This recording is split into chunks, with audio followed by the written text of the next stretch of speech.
starting a new book. We did Joshua. We kind of flew through Judges. And now we're on the book of Ruth. Does anybody in here know somebody named Ruth? Anybody know a Ruth? Have you ever known a Ruth? I've got a cousin, we call her Ruthie. I know a few other Ruths. No doubt, if there's a woman, if you know somebody named Ruth, that's probably named after this lady right here, Ruth. The book that we're studying, four chapters, 4 seemingly small chapters. We're only going to take 2 lessons to go through the book of Ruth, I think, in our quarterly. But when I sit down to study the book of Ruth, I'm thinking I'm going to read a few verses and read a chapter, but every time I cannot read the book of Ruth without reading the whole book. I just can't do it. I sat down, I'm going to read a little bit of Ruth today. Well, pretty soon you wind up reading through the whole thing because it is short and it is a lot of suspense there.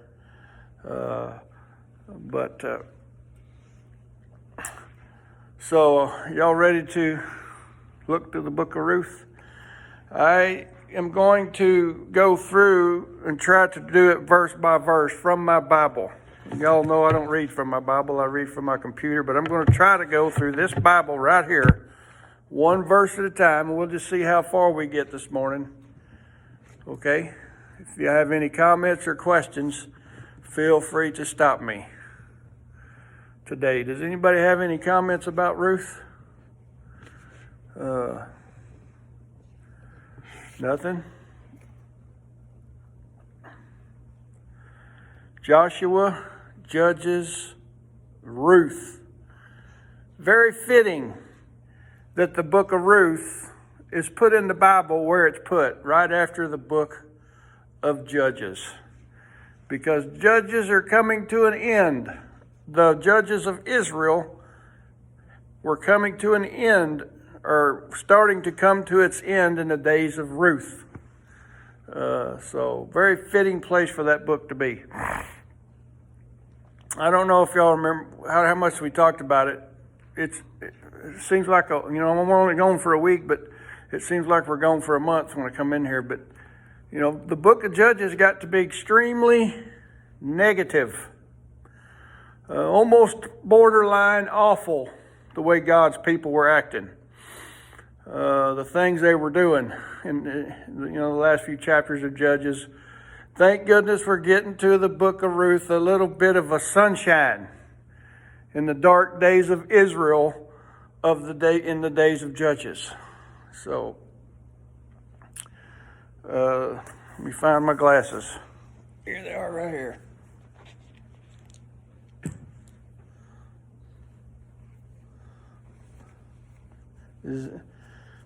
Is everybody turned to the book of Ruth in your Bible?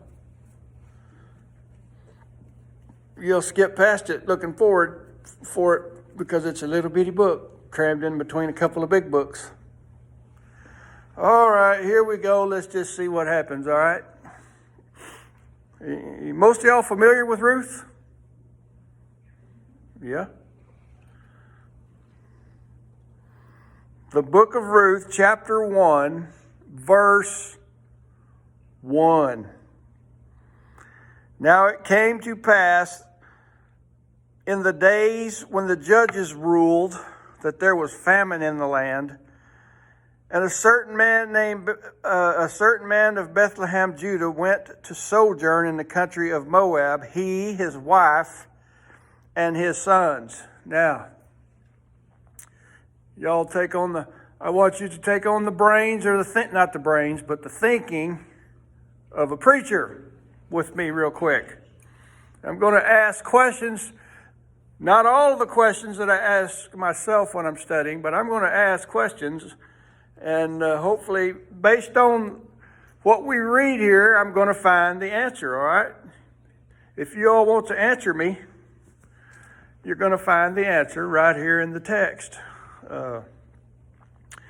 So, when did, according to this text, did the times of this writing take place, according to the text? Anybody?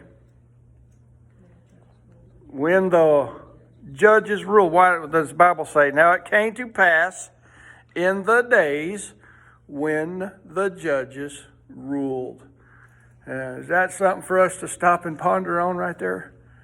You read through the Bible.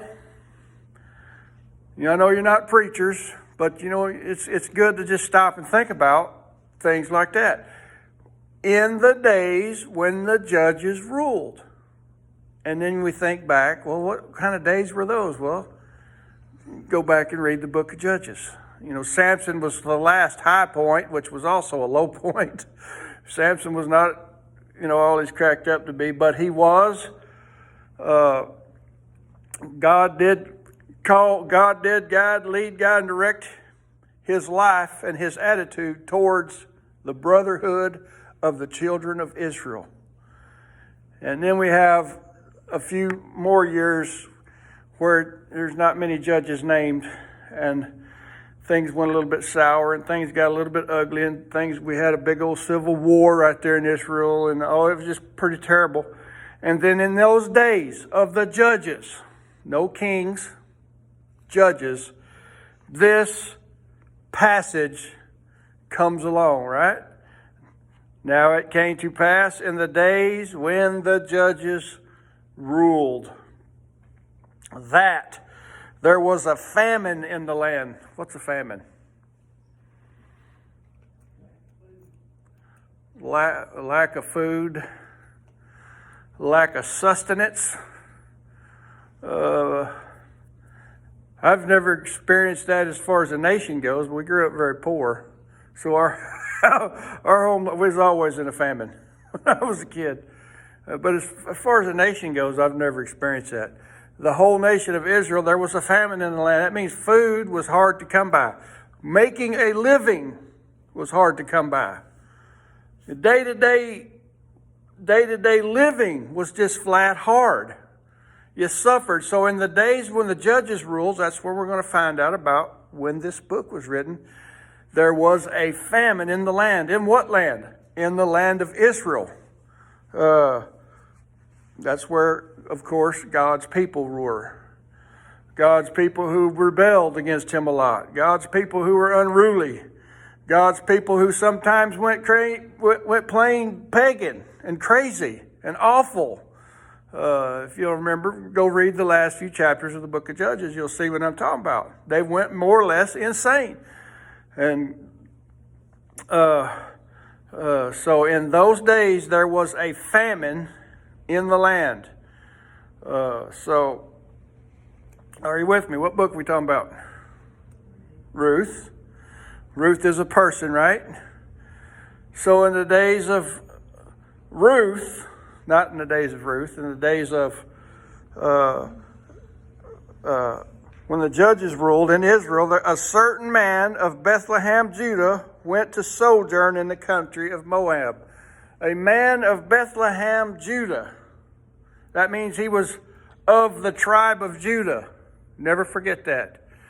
Of the tribe of Judah. And I don't want to get into it too much because we're getting into genealogies and sermon this morning. But this man was from Bethlehem, Judah.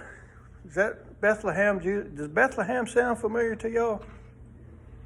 What happened in Bethlehem that y'all know of? Huh? That's right. That's where little Jesus was born, Bethlehem. That's where this man was from, Bethlehem, Judah. He was of the tribe of Judah. And he went to sojourn in the country of Moab. You know what that means, sojourn? Anybody?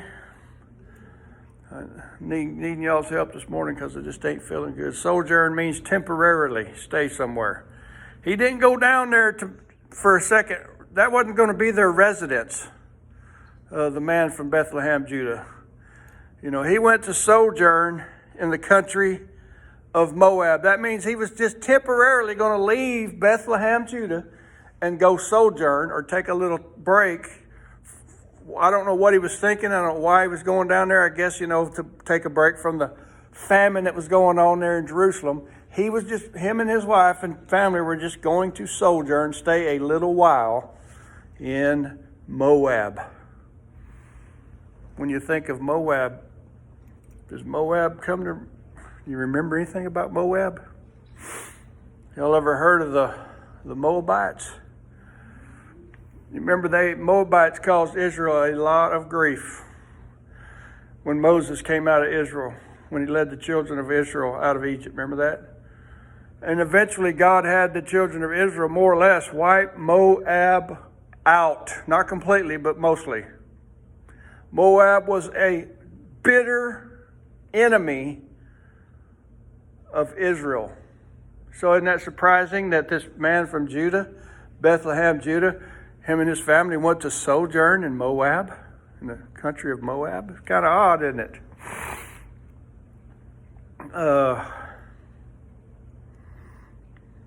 He and his wife and his 2 sons. So how many people went down there with from Bethlehem, Judah? The man, his wife, and 2 sons. How many is that? 4 people. All the places to go to Moab. So 4 people went down there to sojourn, to stay a little while in Moab. And the famine that was in the land of Israel is the reason why they decided we're going to go down there. I don't know what was going on down there that was better. It's not that far away, Bethlehem from Moab. About 50 miles, 60 miles. Just right on the other side of the Dead Sea. Y'all heard of the Dead Sea? It's right there. Can y'all think of anything else about Moabites? Do you remember that Lot had 2 daughters? And their daughters had children. One daughter's children became the Moabites. One of Lot's daughter's children became the Moabites. The other of Lot's daughters became the what? Ammonites. Children of Ammon. So you know what? The Israelites were kin to the Moabites. They were family, you know what I'm saying? They didn't get along. But, so, there was a famine in Israel. These people went down to Moab, to the children of Lot, to sojourn, to stay a little while, trying to catch a little relief from whatever was going on during the famine. We can't in our brains understand that. Famines. But imagine not having anything to eat and struggling to find food. Struggling day to day to find something to eat. Could you imagine that? So it's hard for me, the commentators that you read on this get real hard on this man and his wife for bailing out on Israel like that and going down to Moab. How about this, commentators? Walk a mile in a man's shoe. Have you ever suffered through a famine? So they decided to go down to the Moab and sojourn for just a little while. Take a break. All right. So are y'all with me on this story so far? Because we got a lot of verses to go and we don't have much more time left. I'm trying to paint a word pictures here. And it's one of my goals as a speaker to try to put people who are listening in the place of these people like I do when I'm reading through it. I just sit there and try to imagine myself in these situations. So we have Moab over here, 60 miles away, a famine in our own country.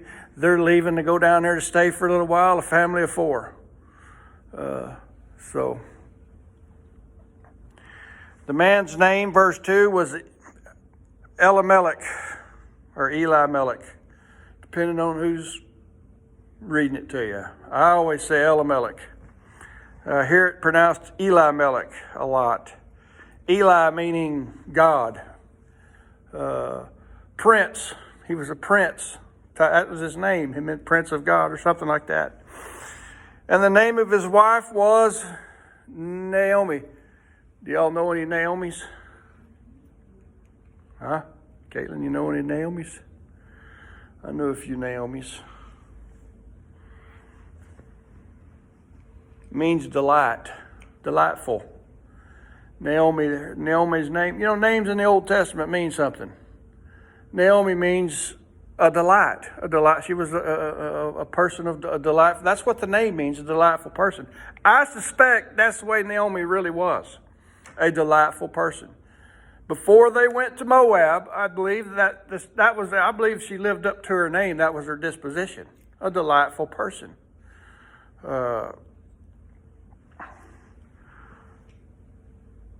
And she had two sons. One was Mahlon. Now these are strange. His name means sick. Hey, honey, get this newborn baby boy here. What are we going to call him? Sick. I don't know if Mahlon had some sort of issue when he was born. He may have. I don't know. He may not have been 100% healthy. Why else would you name a child sick or Mahlon? And they had another boy named, in verse 2, Chilion. That means failing. So I kind of, in my mind, have the suspicion that Naomi's boys weren't that healthy when they were born. There was some sort of issue with these children that one of them got named sick and the other one got named failing. So they may have had some health issues. I don't know. And they were from Bethlehem, Judah. They were Ephrathites. You know what that means? That was their clan. I don't know what clan you might be in, but the clan I would hail from would be called Crawfords. And there's a pile of them here in Arkansas, and an even bigger, greater pile of them out in California, Crawfords. So these people were Ephrathites, but they were all of the tribe of Judah. But their clan was Ephrathites from Ephraim. And they came into the country of Moab and continued there. These four people left out, went to Moab. That was their plan during this famine. And they continued there. Verse 3, and Elimelech, Naomi's husband, died. What did he die from? Bible don't say. He just died. I've never had a loved one pass away. Some of y'all have. I wouldn't know what that's like. But Naomi and her husband and boys went down to Moab, and he passed away.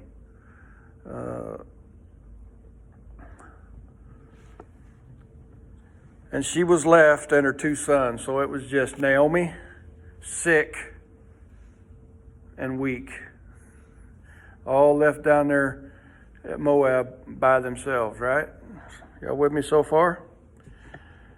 And the two sons, verse 4, and they took them wives of the women of Moab. You know what that means? They married Moabite women. They didn't marry Israeli women. They married Moabite women. That sort of thing was forbidden in the children of Israel's day. Marry inside the children of Israel.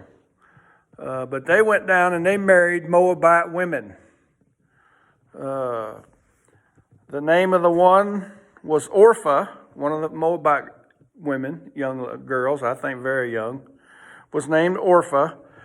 And the name of the other was Ruth. So what is Ruth? Is she a Jew? No.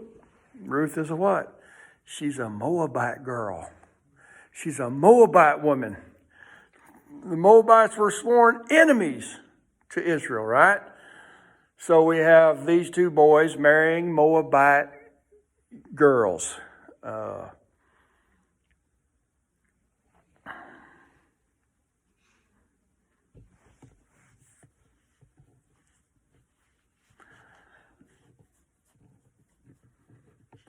And they dwelled there about 10 years. Now, here's where it gets complicated for me. I like to try to do math and put things in. I don't know how long that them boys had been married to them girls.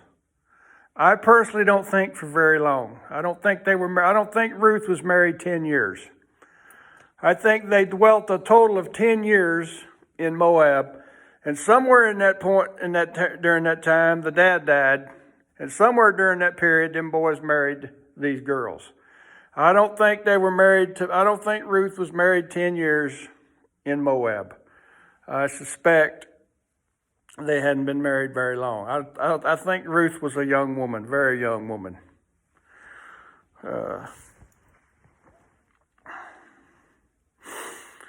Verse 5, and Mahlon and Chilion died also, both of them. So put yourself in Naomi's place now. That husband died, and her boys died. That left her all alone, right? You know, I've got 2 children. One of them's sitting here, and the other one's over here in Texas right now. But I can't imagine losing my wife and both of my children. You know, they say walk a mile in Naomi's shoes. I can't, for one thing, all I can do is think about it and imagine it. Here she goes down there, and now she loses her husband and both of her boys. Now, if the commentators are right, a woman in those days relied on her husband or her boys, one or the other. But they didn't have Social Security. They didn't have retirement. They didn't have retirement homes. They didn't have 55-plus parks for people to go sleep in or live in. This was rough on a woman who had no sons and no husband. So put yourself in Naomi's shoes. Husband gone. Sons gone. She has 2 daughter-in-laws. What are they? Moabite girls. So imagine the predicament that Naomi found herself in. Let's just keep going.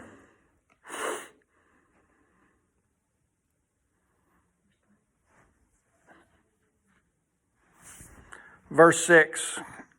All right. Her husband died, boys died. All she's got these 2 girls, daughter-in-laws from Moab, Moabite girls. Then she arose with her daughters-in-law, that she might return from the country of Moab. And nothing for me here. My husband's dead. My livelihood's gone. My boys are dead. The boys who's going to take care of me when I'm old, they're gone.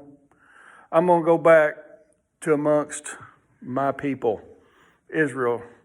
She decided to return from Moab, for she had heard in the country of Moab how the Lord had visited his people in giving them bread. So she's down there suffering in Moab through the death of a husband, the death of her sons. She has nothing, she has nobody, and then she hears that the Almighty God has blessed Israel. Now, why did they go down there? Because there was that's right, famine in the land. Now it's 10 years later, and she hears what? That God has provided bread, or just look at it like this way, food for his people in Israel. This is what Naomi heard. And Naomi decides, for she had heard in Moab how the Lord had visited his people. Verse 7, wherefore she went forth out of the place where she was, that's out of Moab. That don't seem like very far. You know how far I live from here? 45 miles. That's about 15 miles less than what she lived from Israel when she was in Moab. That doesn't seem like a lot of a large distance to us. So for I come here every Sunday, right? And Wednesdays all summer. So here it is. You know, she heard that God has provided bread for her people in Israel, so she departed. Let's go. I'm going back to Israel. Now, what would I do? I do all of my grocery shopping in DeQueen, Arkansas, right? That's about 25 miles from my house. What if DeQueen didn't have anything to eat? I could just drive right on to Texarkana. Huh? What if Texarkana didn't have anything to eat? Well, I could probably drive somewhere and find me something to eat, right? Well, in Naomi's day, that wasn't so. Put yourself in her place, y'all. So she ups. I don't think they ever intended on staying there 10 years, my personal opinion. But sojourn doesn't mean they're going down there to stay for 10 whole years. I think they were going down there for a short period of time. Things happened, she got stuck there. And then she finds out there's food in Israel. I'm going back. These Moabites are not my home, it's not my family, they're not my gods. But over there are my gods and my people. What verse, Will? Verse 7, wherefore she went forth out of the place where she was, and her 2 daughter-in-laws with her. They went on the way to return into the land of Judah. I hear the pitter-patter of feet. I hear the pitter-patter of little feet back there. Y'all ain't bothering me.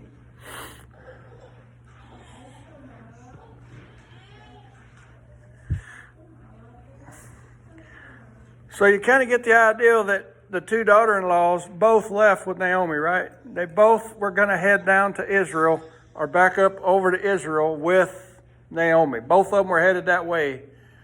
And something happens. And Naomi said unto her 2 daughters-in-law, go, return each to her mother's house.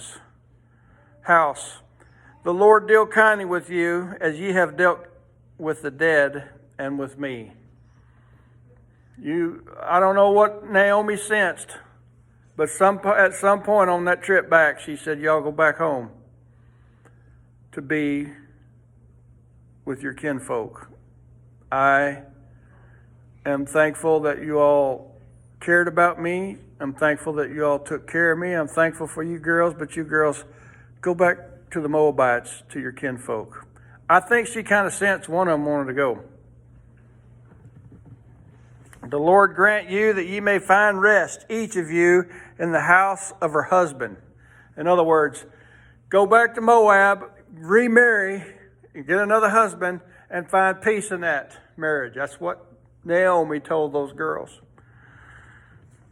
Then she kissed them, and they lifted up their voices and wept. All these ladies are come to a crossroad in their lives, and they were all apparently close, and they're all weeping together. You know, dead husbands.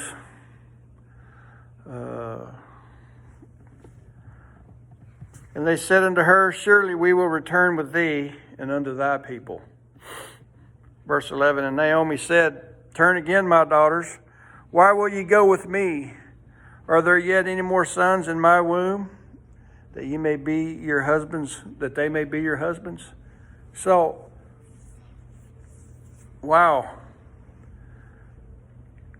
Were things a little different there between a man and a woman and mother-in-laws in those days than they are today? See what in our 21st century minds, in our flat screen TV minds, our computer minds, in the world that we live in, can we imagine these? What does that mean? She says, y'all go, because I don't have any more children for you to marry who to take care of you. So you ladies go back. That seems kind of weird to us, don't it?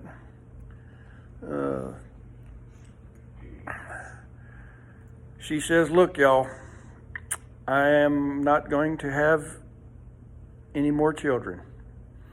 There's no sense in you all going with me, because if I'm not going to have any more boys for you all to marry. How'd y'all? I know we got girls and boys in here.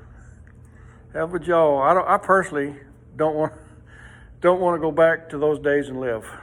Personally, as a man, and you as a woman or girls, how would you like to go back and live in those days?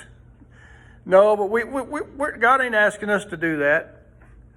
God ain't trying to teach us something to live twisted in this modern America. We're just trying to learn something here. It was hard on a woman in those days to live in those days without a man. It's not hard today, is it?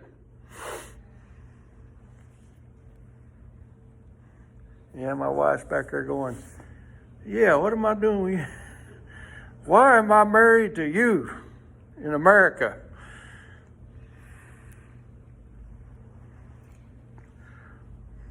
Getting awful late.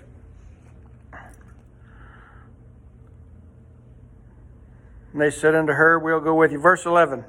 And Naomi said, turn again, my daughters.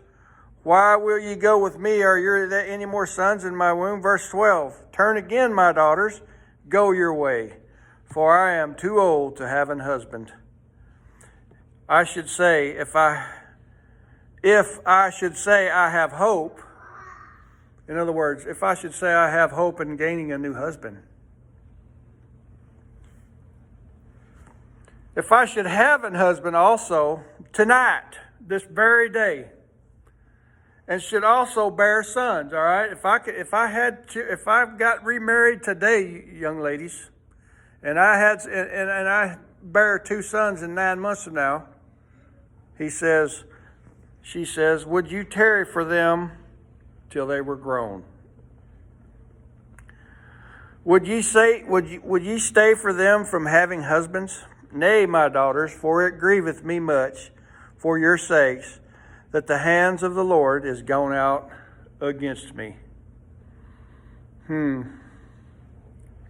Right about here at this point is where commentators start beating up on Naomi. Drives me nuts. I get a little bit upset. I think Naomi was a wonderful human being. And I think these Moabite girls recognized that this was not your normal lady. And I think they recognized the godliness in this woman. And I think they recognized that that she believed in God and she was a believer and she was a good woman. She says, here the hand of God come out against me. Now, how would you feel? What would you say if you all of a sudden sitting there and your mama and your husband and your children and your boys are dead? Well, how would you feel? What would you think? You ever get off somewhere and go, why is God doing this to me? Bad decisions bring forth bad problems. And God has been known to strike people who make bad decisions. All right? Give her that.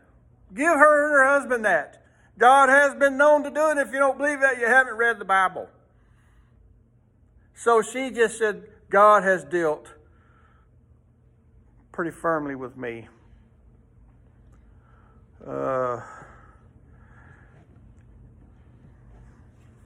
need to start keeping my finger on my place. Verse 14.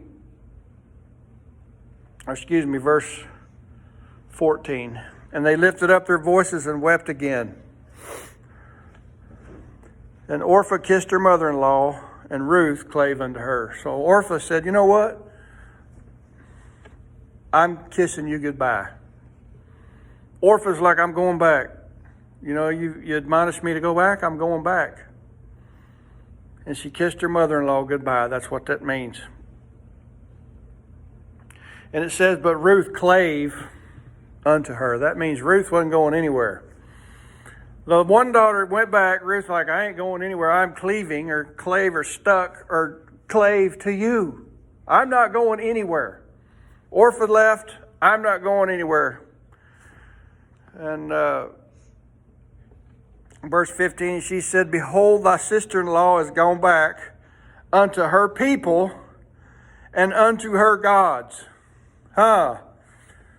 What in the world is she talking about? I think Naomi had a sense about Orpah.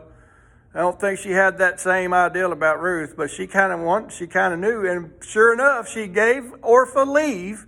And what did Orpah do? She went back to her kinfolk and to her what? Gods with a little g. Right? I know it's time to go, but we want to read a little bit further.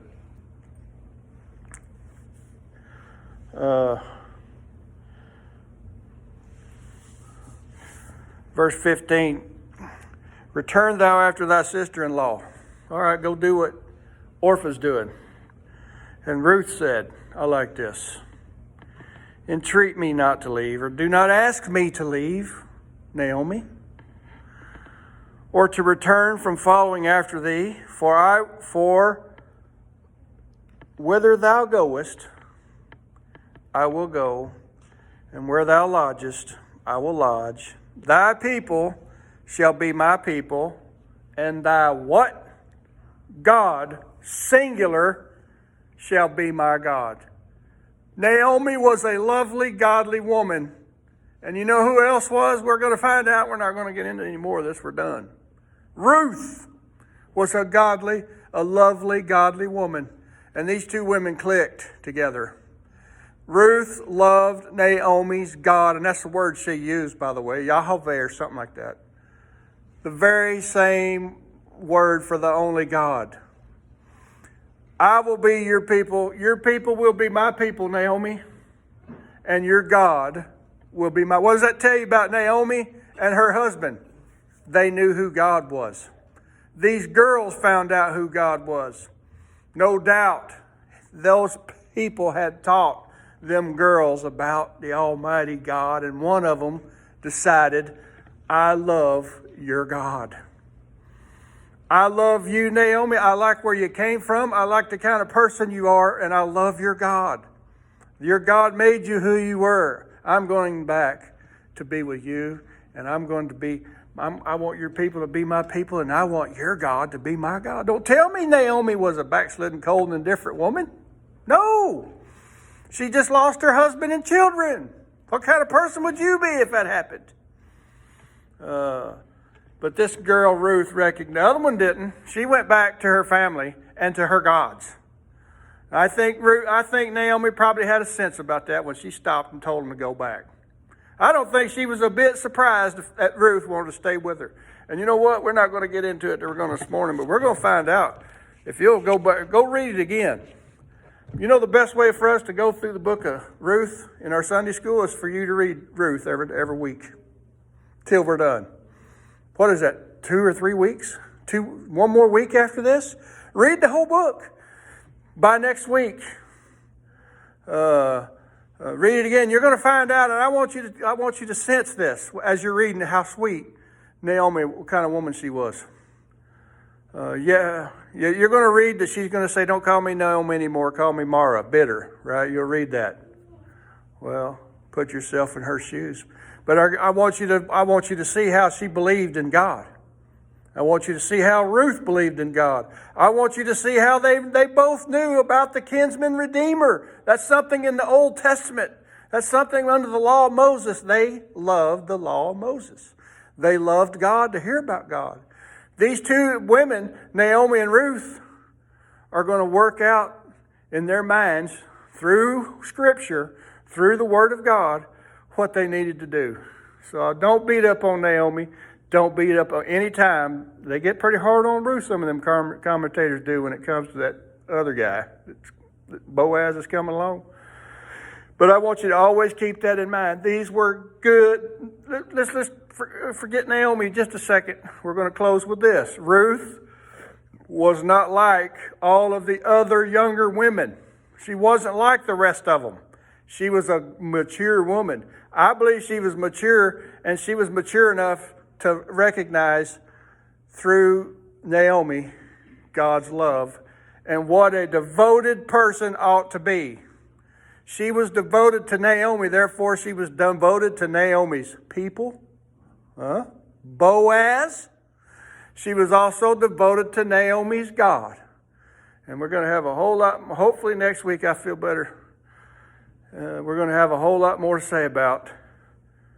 Oh no, we might do it in church service this morning. We're into lineages this morning. So just try to put yourself in the shoes of these people, and then be honest with yourself. What would I do? What kind of person would I be if this happened? Now, I don't want to lose my wife and my children, but it does cross my mind. What kind of person would I be if that happens? What if that had happened a long time ago? What if it happens now? You know, what kind of person would I trust God? Would I believe in God? Would I go back to my old ways of living? Yahoo! Live it up. Vacation, recreation, rest, and relaxation. Is that what I would do? Just throw my hands up to, forget God, forget church, forget God's people. Would I do that? I don't know. But I'm seeing something here that I have to think about it, don't it? It should come to my mind when I'm thinking about Naomi and I'm thinking about Ruth. It crosses my mind. All right then. We'll call that quits for today.